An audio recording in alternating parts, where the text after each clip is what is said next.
तो आम आदमी पार्टी और कांग्रेस ने दिल्ली में समझौता किया। आम आदमी पार्टी की सरकार ने लगातार इधर बीच जो फैसले किए, आपने देखा कि बजट पेश करते हुए वित्त मंत्री आतिशी ने ये घोषणा की कि दिल्ली की महिलाओं को 18 साल से ऊपर के सबको 1000 रुपये प्रति महीना दिया जाएगा। हालांकि इसकी घोषणा के बाद उसमें समय सीमा दूसरी रखी गई है, लेकिन यह फैसला दिल्ली सरकार की तरफ से किया गया है। बसों में महिलाओं का चलना फ्री है ही। और आज दिल्ली कैबिनेट ने एक बड़ा फैसला करते हुए कहा कि दिल्ली की जनता को बिजली की सब्सिडी जो अब तक मिलती रही है वो 24-25 सेशन में भी मिलती रहेगी, अगले वित्तीय वर्ष तक भी मिलती रहेगी। तो रिझाने का, अपनी तरफ झुकाने का प्रयास आम आदमी पार्टी, कांग्रेस, बीजेपी सब कर रही हैं। लेकिन बड़ा सवाल यही है कि 7 लोकसभा सीटों पर दोनों हाथ मिलाने के बावजूद दिल्ली से कितनी सीटें झटक पाएंगी और दिल्ली में बीजेपी से कितनी सीटें झटक पाएंगी और दिल्ली में कैसी लड़ाई होगी। मैं एक और चाय की दुकान पर आ गया हूँ, कुछ लोग यहाँ खड़े थे। तो आपका नाम क्या है? राकेश। क्या करते राकेश जी? मैं टेंडर बिजनेस देखता हूँ अपनी कंपनी के लिए, फार्मा में। तो मैंने जो बोला, आप दिल्ली में ही रहते हैं ना? तो ये आम आदमी पार्टी कांग्रेस के हाथ मिलाने के बाद अलग अलग लड़ते तब तो लड़ाई साफ दिख रही थी, लेकिन एक साथ होने के बाद कुछ देखो, इसका कोई फर्क नहीं पड़ेगा। फर्क क्यों नहीं पड़ेगा? क्योंकि अगर आप वोट शेयर अगर आप देखोगे तो more than 50% vote share BJP का पहले भी था। तो अगर आप 100 से अगर मोर देन 50% अगर आप निकाल दो, तो जब लेस देन 50% ही बचा तो आप उसमें कितना भी गठबंधन कर दो, कोई इम्पैक्ट नहीं पड़ेगा। तो 7 आउट ऑफ 7 बीजेपी को जाने का पूरी प्रोबेबिलिटी है। तो ये टिकटों का बंटवारा जो हुआ तो काट क्यों दिया बीजेपी ने? अब उनका स्ट्रेटजिक डिसीजन है, मुझको नहीं पता, बट एज नंबर्स जो मैं एनालाइज कर पा रहा हूँ, जो मैं समझ पा रहा हूँ, कोई इम्पैक्ट नहीं पड़ेगा। 7 आउट ऑफ। मुल्ता रहने वाले कहाँ के? मुल्ता में रहने वाला बनारस का हूँ, यूपी बनारस। वहाँ तो मोदी है ही जी, वहाँ पे है। काम भी किया है सर। हाँ, वो तो सर जग जाहिर है, वो तो आप लोग भी दिखाते हो, जो भी जाता है बाबा विश्वनाथ वो देखता ही है। तो काम तो हुआ है, ग्राउंड लेवल पे हुआ है, और जो भी जाता है देखता है। लेकिन चुनाव और काम दो अलग अलग चीज़ नहीं है। जहाँ काशी विश्वनाथ कॉरिडोर बना था, वहीं के बीजेपी के उम्मीदवार को चुनाव जीतने में नाको चने चबाने पड़े, मानोगे?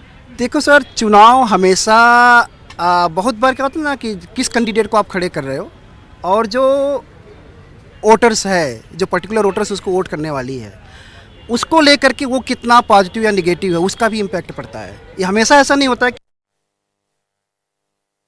पे ही वोट पड़ेगा। उस इंडिविजुअल कैंडिडेट का भी बहुत ज़्यादा कंट्रीब्यूशन होता है। अभी तक के 2 बार के लोकसभा चुनाव में इंडिविजुअल कैंडिडेट, विधानसभा में भले हो, लोकसभा में तो इंडिविजुअल कैंडिडेट का कोई दिखाई नहीं दिया है। तो लोकसभा का चुनाव मोदी जी के नाम पर पड़ता है।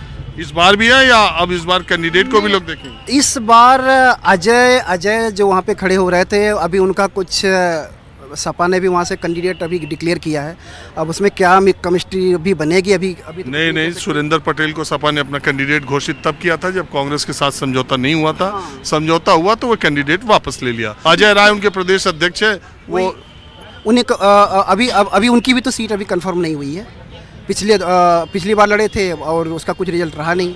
इस बार वो किसको देते हैं उसके ऊपर डिपेंड करता है। आप कहाँ से हैं? मैं मूलतः दिल्ली से हूँ। आप बताइए, जो बात ये कह रहे थे, दिल्ली में जो आम आदमी पार्टी है, ये लगातार आप देख रहे हैं महिलाओं को 1000 देने का फैसला, बिजली का, ये जो फैसले हैं, इनका लोकसभा चुनाव पर कोई इफेक्ट? कोई इफेक्ट नहीं पड़ेगा सर, क्योंकि आप देखिए, अगर एग्ज़ाम में 15% और 15% ऐड हो तब भी 30% होते हैं, फेल ही होता है, तो उससे कोई फ़र्क नहीं पड़ेगा। बीजेपी जीतेगी 7 सीटें यहाँ पे। और ये कैंडिडेट बदलने का, मीनाक्षी लेखी को जैसे इस सीट पर बासुई स्वराज को लाया गया, देखिए, ये अभी मेरे हिसाब से, ये मेरी सोच ये कहती है कि पॉलिटिक्स में आज अगर बीजेपी गवर्नमेंट परफॉर्मेंस की बात कर रही है तो बहुत अच्छी बात है, क्योंकि आज तक कभी भी ये नहीं हुआ। इंडिया में मैक्सिमम वोटिंग जो होती है वो जाति पे होती है, धर्म पे होती है। आज हम परफॉर्मेंस की बात कर रहे हैं कि किस एमपी की कैसी परफॉर्मेंस रही है, और अगर कुछ उसमें गैप रहा है तो उसमें बीजेपी डिसीजंस ले रही है कि चेंज करना है कैंडिडेट के, नहीं करना है। और नए बीजेपी जाति धर्म पे पॉलिटिक्स नहीं कर रही।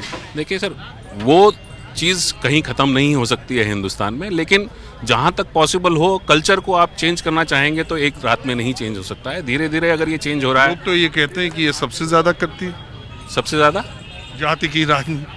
सर ये देखिए परसेप्शन है, पॉलिटिक्स जो है। मोहन यादव को सीएम बनाया तो यादव महाकुंभ करने लगे। पहली बार देश के उपराष्ट्रपति ने कहा कि मैं जाट हूं और जाट का अपमान हो गया। पहली बार देश का कोई प्रधानमंत्री मंच से ये कहता है कि मैं पिछड़ा हूं। तो पहली बार इन संवैधानिक पदों पर बैठे लोग अपनी जात बता रहे हैं। अगर देश का प्रधानमंत्री लाल किले से ये कह सकता है कि सारे संसाधनों पे पहला हक मूलतः माइनॉरिटीज़ का है, तो मेजॉरिटी भी खड़ा होकर के बोल सकती है और किसी का भी हक है बोलने का कि मैं अगर यही बात बन गई है कि जाति प्रधान हो गई है हमारे हर, आप देखिए कहीं पे आप फॉर्म भरने जाएं, कुछ भी करने जाएं, वहाँ पे आपसे जाति पूछी जाती है। जब ये इंटीग्रल पार्ट हो गया है हमारी सोसाइटी का, तो